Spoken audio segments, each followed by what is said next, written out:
Здравствуйте. В прямом эфире на ТНВ основной выпуск новостей Татарстана. В студии Милевша Кашапова. Мы готовы рассказать о главных событиях сегодняшнего дня.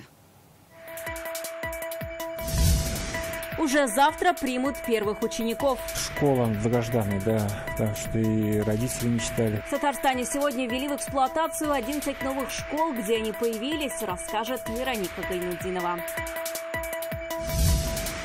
Месторождение идей.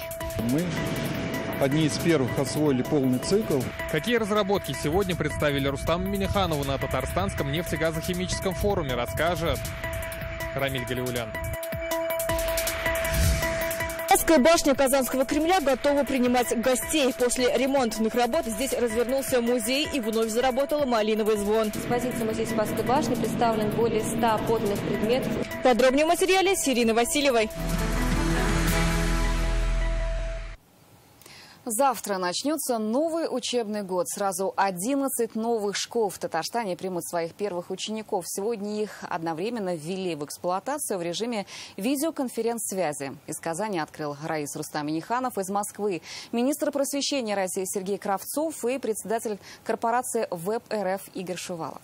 В этом году в школы идет рекордное количество юных татарстанцев. Так много, как в этом году, мы тоже давно не строили.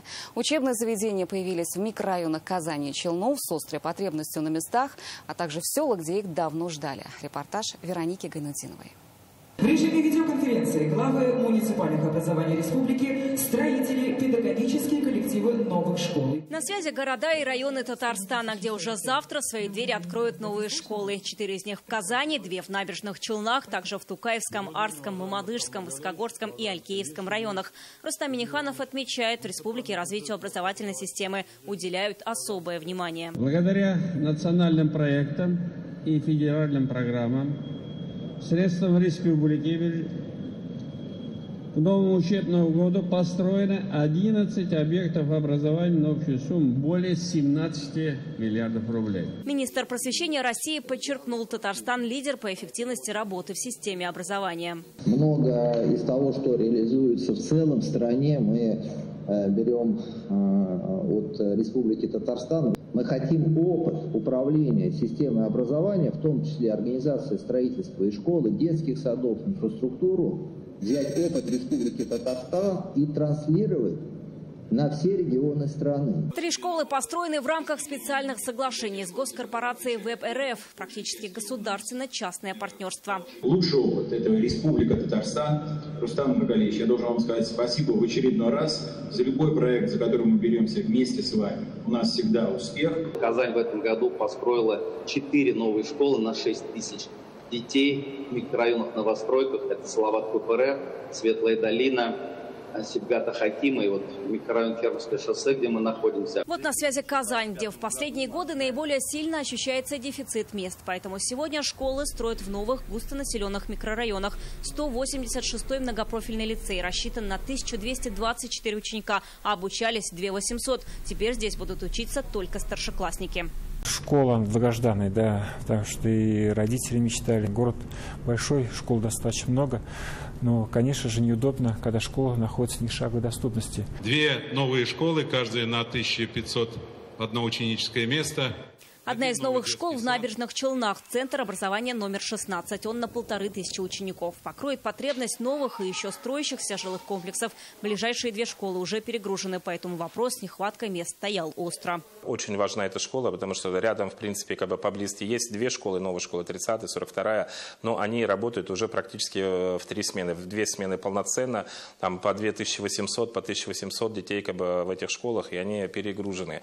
Ну и плюс ко всему, как бы уже застройка движется в сторону Элеваторной горы, новые дома. Настоящий центр образования появился в Мамадыше. Школа рассчитана на 240 учеников. Просторные классы, 2 IT-кабинета, зона отдыха в коридорах, большой спортивный зал. После уроков ребята смогут получать дополнительное образование. Планируем, что здесь будет работать большое количество кружков, секций, спортивных, развивающих, технических.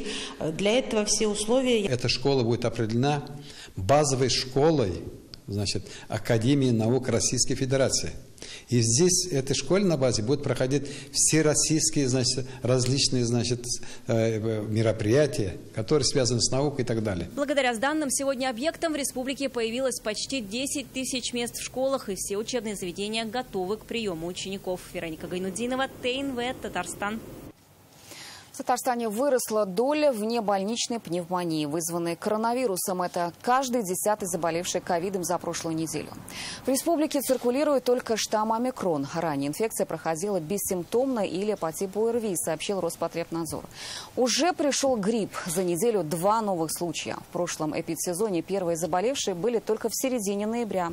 Врачи напоминают, сейчас самое время для прививок. Вакцина от гриппа уже поступила в республику. Также рекомендуют носить маски в общественных местах и пользоваться антисептиками. С завтрашнего дня в школах возобновляют утренние фильтры. Впереди у нас сезон острых вирусных респираторных инфекций, а это значит, что все-таки заболеваемость будет прирастать, и мы несколько это уже видим в изменении структуры новой коронавирусной инфекции в части проявления нозологических форм. Если раньше мы говорили, что у нас почти 98% новой коронавирусной инфекции протекает по типу либо бессимптомно, либо по типу острой вирусной респираторной инфекции, то вот за прошедшую неделю мы видим, как несколько подросла доля внебольничной пневмонии. Указом Раисы Республики в Лениногорском районе введен карантин в связи с птичьим гриппом. Репортаж о выявлении очага опасного заболевания мы показывали в понедельник. Тогда доступ на местную птицефабрику уже был закрыт. Технику пропускали только после санобработки. В самом комплексе и в частных подворьях начался забой птицы. В радиусе 5 километров установлена угрожаемая зона. Туда вошли Лениногорск и 3 села. Отсюда нельзя вывозить яйца на инкубацию, птицу, корма, проводить ярмарки. Территория в радиусе 55 километров объявлена зоной наблюдения. Это Азнакаевский, Альметьевский, Бавлинский, Бугульминский, Заинский, Сармановский, Ютазинский и Черемшанский районы. Это практически весь юго-восток. Республика на 3 дня стала центром нефтегазохимии. Сегодня в Казани открылся Татарстанский нефтегазохимический форум. О его масштабе можно судить по количеству участников. 180 ведущих компаний из 27 регионов России и зарубежных стран, в том числе Китай, Камерун, Бахрейн, Турция, Беларусь. Форум открыл Рустам Минниханов. В этом году он посвящен 80-летию татарстанской нефти. В рамках форума открылась выставка «Тат Ойл Экспо», где представили передовые разработки из области нефтехимии. Итоги первого дня у Рамиля Галиуллина. Нефтегазохимический форум – одна из крупнейших площадок для специалистов этой сферы, своего рода месторождение для идей нефтяной отрасли. Здесь на выставке представлены больше 180 российских и зарубежных компаний.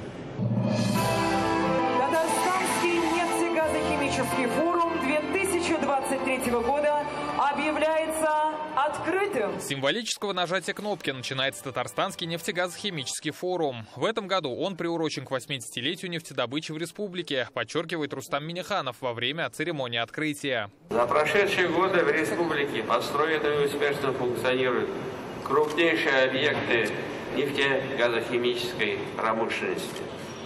Созданы условия для развития дальнейшего научно-технического потенциала, разработаны эффективные технологии. Площадка форума станет эффективным инструментом для продолжения взаимовыгодного сотрудничества, установления новых деловых контактов, объединения усилий для преодоления последствий кризиса мировой экономики. Традиционно на форуме много зарубежных гостей. Это специалисты из Белоруссии, Узбекистана, Камеруна, Азербайджана и Китая. Делегация Поднебесной самая большая.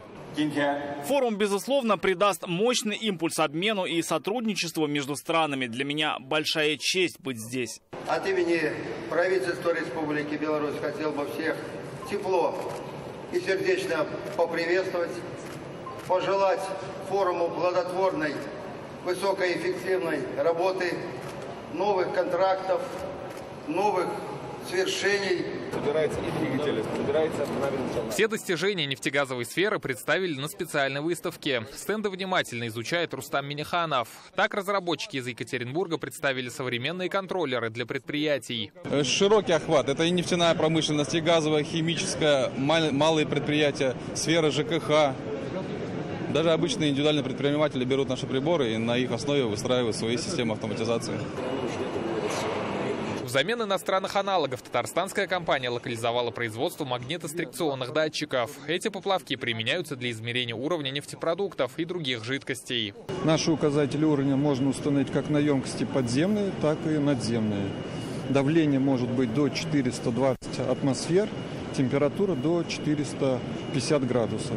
Перспективы развития российских нефтегазовых компаний обсудили на пленарном заседании. Всех участников по видеосвязи приветствовал вице-премьер страны Александр Новак. Он отметил, татарстанская нефть вносит существенный вклад в обеспечение энергоресурсами экономики России и ряда зарубежных стран. В республике ведется разработка и внедрение передовых технологий, которые направлены на повышение эффективности освоения нефтегазовых ресурсов, вовлечение в эксплуатацию трудноизвлекаемых запасов и небольших месторождений. Татарстан по праву считается одним из ведущих химических и нефтехимических центров нашей страны. Все это критически важно для повышения конкурентоспособности российской нефтяной продукции на мировых рынках. Сегодня татарстанские нефтяные компании реализуют множество проектов с зарубежными странами. В планах у Татнефти заняться разведкой месторождений на западе Казахстана. Мы говорим про эффективные технологии добычи высоковязкой нефти. У вас хороший опыт в этом направлении. Та наука, которая есть в Татарстане, безусловно, она, я думаю, что будет помогать и Казахстану. По словам Рустама Миниханова, нефтегазохимическая отрасль в республике занимает более 60% от всей промышленности. За 80 лет добыто 3,5 миллиарда тонн черного золота и есть потенциал на сотни лет. Но для этого нужны стимулы, которые позволят компаниям работать конкурентно, подчеркнул раис республики. Сегодня добывать классическим методом и тепловым методом налогообложение практически одинаково. Это несправедливо, то есть не будет инвестиций. Сегодня нефтегазовый сектор, он позволяет получить оттуда денег.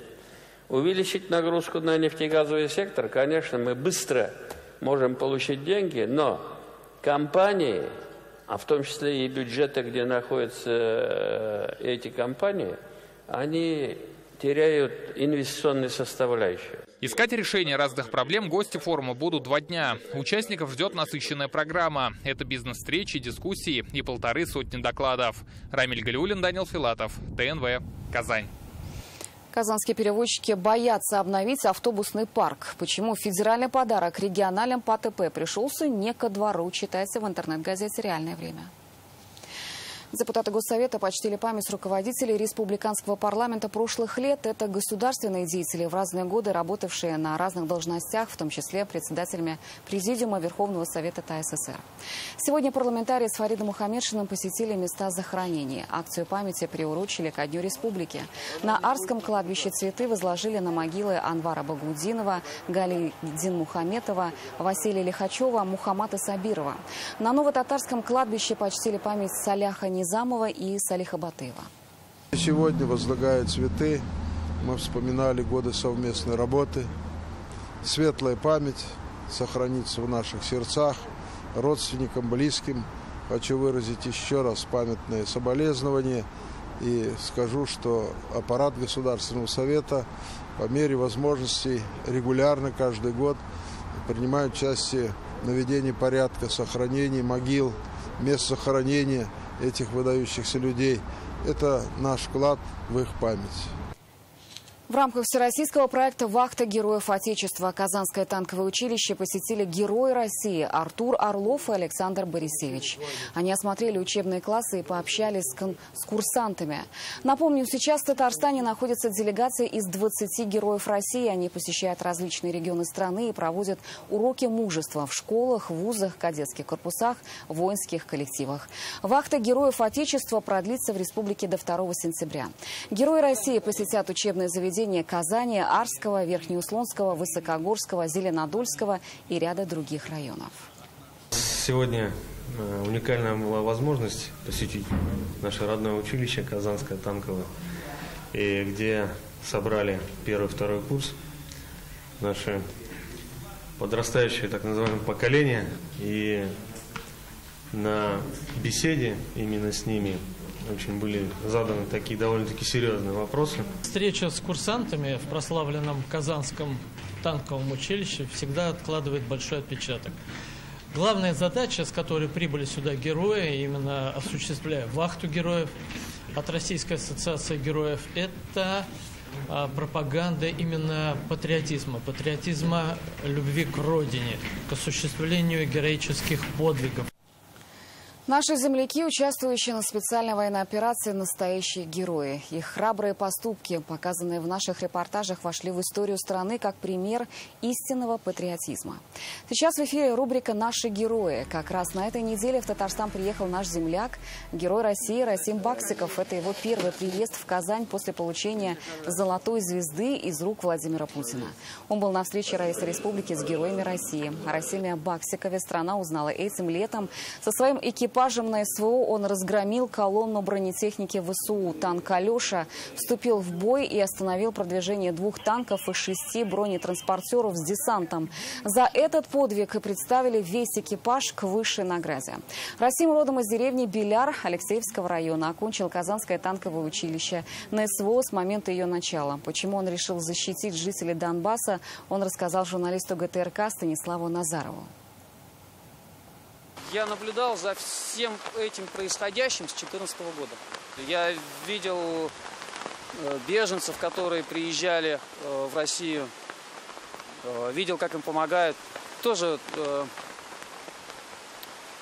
в общем, с того момента, как началась вся вот эта заварушка, было большое желание внести свою лепту, так скажем. Уже когда был на гражданке, после увольнения, сюда ввели войска. Вот. Я обратился в Татвоенкомат. Сразу после этого я приехал сюда. Было большое желание внести свою лепту. В Балтасях увековечили память погибших земляков в зоне специальной военной операции. В парке воинам Отечества установили стеллу. Она сделана в форме звезды и оформлена художественными металлическими элементами в виде журавлей. Эти птицы символизируют стремление к небу и вечную память. Под фразой «время» выбрала нас на русском и татарском языках 7 фамилий: Галиев, Гайнеддинов, Рахматуллин, Файзрахманов, Алексеев, Абдуллин, Кустов. 3 из них удостоены ордена Мужества. Рядом стихотворение татарского поэта Гамиля Афзала о родине и ее защитниках. На церемонию открытия пригласили родственников погибших. Пришли односельчане и руководство района. Уже завтра Спасская башня Казанского Кремля откроет двери для посетителей. Больше года здесь шла реставрация. Впервые открылся музей, посвященный 6-вековой истории крепости. Представлены более 100 уникальных экспонатов. Вернулся и малиновый звон часов. Как это будет, расскажет Ирина Васильева. Это главный экспонат нашего музея, который мы представляем после длительной реставрации. Знаменитая белокаменная Спасская башня Кремля готова принимать посетителей. Отреставрировали все 3 яруса. Теперь здесь музей, посвященный фортификации крепости и самой башни на разных исторических этапах. От Волжской Булгарии до наших дней. Ставилась цель минимально входить с какими-то изменениями в архитектуру Спасской башни. Лишь подчеркнуть и сохранить то, что уже было. Поэтому внутри Спасской башни сохраняются балки, которым, как установлено, более 250 лет, которые были лишь дополнены укрепляющими скобами. Вот эта стена какой век? Она сохранила в основе кладку 16 века. Первым посетителем в День Республики стал Рустам Миниханов. Он осмотрел все экспонаты, а их более 100. Это элементы вооружения, архитектуры и строительных материалов. Среди самых ценных – макет обороны железной решетки «Герса», свинцовые пули и огнестрельное оружие войска Ивана Грозного. Во время изучения Спасской башни и реставрации были вскрыты интересные моменты, которые мы называем секретами Спасской башни. Это проходы, лестницы, которые сейчас ведут в глухие стены. А прежде это был проход из башни на крепостную стену. Обновленное пространство ежедневно сможет принимать 150 посетителей. Здесь и видеопроекции, и сенсорные экраны, и интерактивные площадки. На внутреннем балконе купола теперь можно посмотреть световое шоу «Сон Кремля». С помощью музыки и 3D-картинок с нами напрямую общается Спасская башня. Ее финальная фраза «Прошли года, а я, как и прежде, белокаменная». Теперь мы сможем увидеть и услышать малиновый звон Спасской башни. Казанцы помнят, как он выглядел с 60-х по 90-е годы. В 7 часов вечера при каждом ударе колокола башня будет озаряться малиновым цветом. Рабочие отреставрировали и стрелки часов, заменили латунную облицовку звезды на более долговечную из нержавеющей стали. Теперь она покрыта нитридом титана. У нас есть концепция развития нашего музея-заповедника, и вообще предполагается, конечно, еще заняться башнями. И вообще вот у нас в перспективе мы все-таки надеемся сделать круговую экскурсию по стенам и башням, но для этого еще очень много предстоит сделать. Уже завтра Спасская башня откроется для всех желающих. Посещение доступно по билетам. Сирина Васильева, Лейсан Саитова, ТНВ, Казань.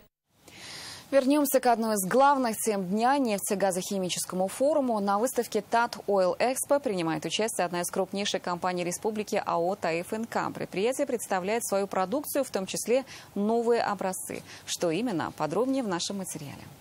Мы освоили и сейчас стабильно эксплуатируем технологию глубокой переработки тяжелых остатков. На выставочном стенде компания ТАИФ-НК презентовала рейсу республики результаты своей работы. Главное достижение – освоим процесс истинно глубокой переработки нефти. Отбор светлых составляет, вот средний показатель у нас сейчас 88%, в отдельные месяцы более 90%. То есть в этом и заключается глубина переработки, потому что многие говорят, глубина переработки 98-99%, но при этом в корзине есть не совсем ликвидные продукты.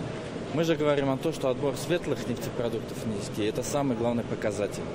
Сейчас на пилотных установках он получен. Компания ТАИФ-НК представила на выставке два новых вида продукции. Один из них – концентрированный остаток гидрокрекинга гудрона. Он имеет важное значение в производстве черной и цветной металлургии. Наша добавка заменяет традиционную сырьевую базу коксующиеся угли. Коксующиеся угли, они дефицитны. Это касается черных металлургов.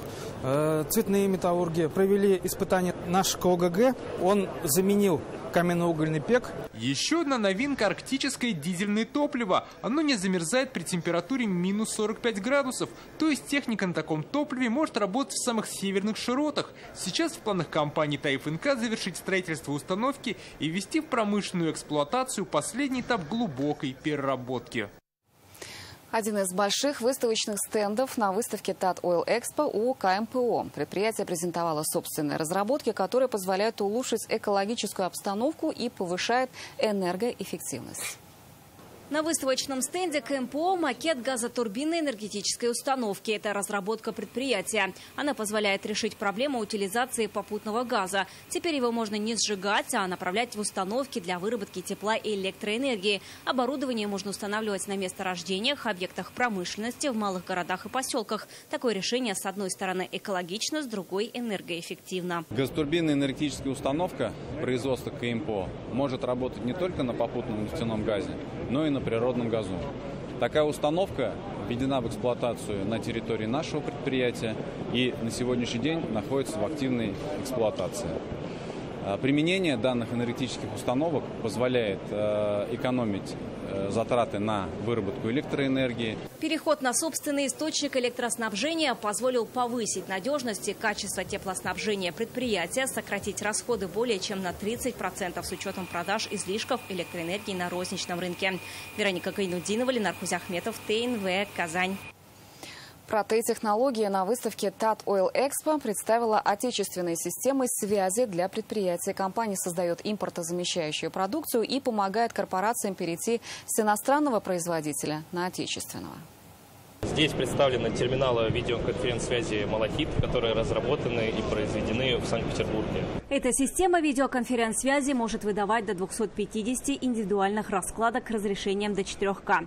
Имеет защищенный канал передачи данных. Ни одно внешнее вмешательство не смогло вторгнуться в корпоративную систему связи предприятия. Компания «Протей-технологии» выводит на рынок новые продукты отечественного производства и расширяет спектр услуг.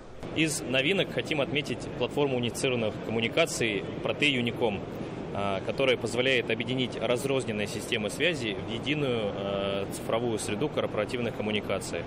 Это и телефония, видеоконференц-связь, обмен сообщениями, календарь планирования встреч, ну и другие привычные инструменты работы предприятия. Такое решение актуально для компаний, где есть несколько удаленных офисов и филиалов или практикуются удаленные совещания и переговоры. Все системы связи можно объединить в единую цифровую среду корпоративного общения, которая работает на отечественном оборудовании. оборудовании.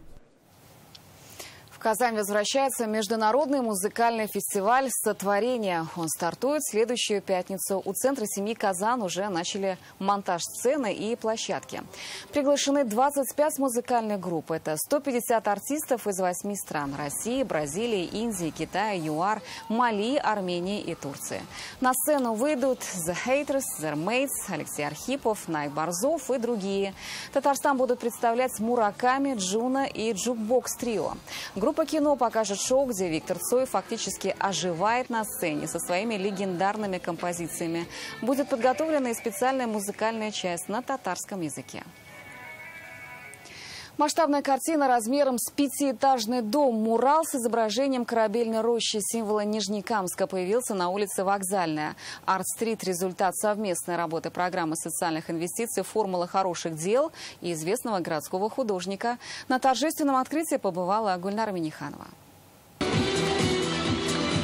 Сосна, река, Кама и солнце изображены на гербе Нижнекамска, а теперь мурал с родными местами встречает гостей на въезде в город. Автора Ильдуса Муртазина и его работу «Корабельная роща. Рассвет» выбрала жюри среди 36 участников. Конкурс проходил в рамках проекта «Формула искусства», организованной компанией «Сибур». Корабельная роща – это наше все. Тут были, и пионерские лагеря, и корабельная роща. То есть воспоминания у всех нижнекамцев с этим местом связаны достаточно. На протяжении 6 лет благодаря «Сибуру» яркими стали более 30 фасадов в разных городах России. И это уже стало доброй традицией. Открываем тоже новый объект в рамках формулы хороших дел. За спиной действительно постарались вложиться, чтобы это город, то, что Рамиль Хамович сказал, ассоциировался со всеми комплексными пространствами, с зеленью. Сегодня же завершилось голосование за лучший эскиз мурала, который появится на фасаде дома на Химиков 82А. А для жителей домов по улице Вокзальная подарком ко Дню Республики и города стал обновленный двор. Здесь отремонтировали дорогу и сделали детскую площадку. Наша концепция «Город в лесу». Мы к этому идем не только через посадки деревьев. И то, что мы сегодня вместе с компанией «Сибур» реализуем такие прекрасные проекты, которые делают жизнь города лучше. Сейчас все отремонтировали, все новое, все красивое, все. Детям очень нравится. Мы очень ждали этот день, когда будут дворы наши очень красивые, дороги хорошие. Очень красиво нам тут картину нарисовали. В День города наградили и первостроителей. Любовь Ахунова – одна из них. Живет в доме, который строила сама уже 30 лет. Сама его строила, сама штукатурила, сама все здесь сделала. Полностью этот квартал. Праздничное настроение жителям подарили творческие коллективы города. Гульнара Миниханова, Александр Лихачев, ТНВ, Нижнекамск. Это были новости Татарстана. Еще больше информации в нашей группе ВКонтакте и телеграм-канале. Далее прогноз погоды с Наилем Дзихате. С вами я прощаюсь. До следующего выпуска новостей. Увидимся в 21:30.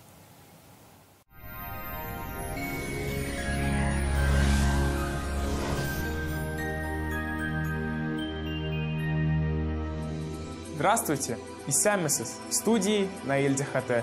В Татарстане погода продолжает нас радовать. Изменится ли она в первый день осени, расскажем прямо сейчас. В День знаний 1 сентября станет еще теплее. По данным сервиса Яндекс.Погода, в Бугульме, Бавлах, Азнакаево ожидается облачная погода. Температура ночью до плюс 10, днем до 21 градуса тепла. В Набережных Челнах, Нижнекамске и Елабуге также облачно, без осадков. Ночью около 11, днем 23 градуса тепла. В Агрызе, Менделеевске, Актаныше похожая картина. Ночью до 12 градусов тепла, днем до плюс 22. Весь день будет облачно, дождей не прогнозируют. В Арске, Кукмаре и Балтаси будет солнечно и без осадков. Ночью воздух остынет до 9, днем прогреется до 23 градусов тепла. В Болгаре, Дрожжаном, Буинске переменная облачность, осадков не ожидается. Ночью до 12, днем 23 градуса тепла.